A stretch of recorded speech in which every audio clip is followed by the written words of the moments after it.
troviamo nell'oratorio dei Santi Lorenzo e Marco della confraternita di Santa Maria dei Battuti di Serravalle. Battuti che venivano così denominati dal fatto che tra le varie pratiche penitenziali compivano il pubblico battimento, una processione in cui si percuotevano con uno strumento, detto anche disciplina o flagello, dal quale deriva il loro stemma e appunto il loro nome.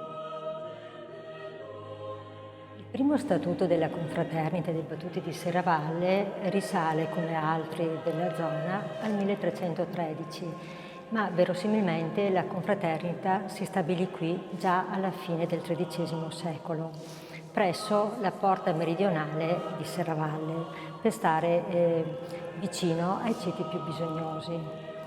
I Battuti infatti si dedicavano all'assistenza dei poveri, degli ammalati, dei pellegrini, dei viandanti, degli anziani e quindi la loro sede veniva utilizzata in base alle necessità come ostello, ospedale, ospizio e via dicendo.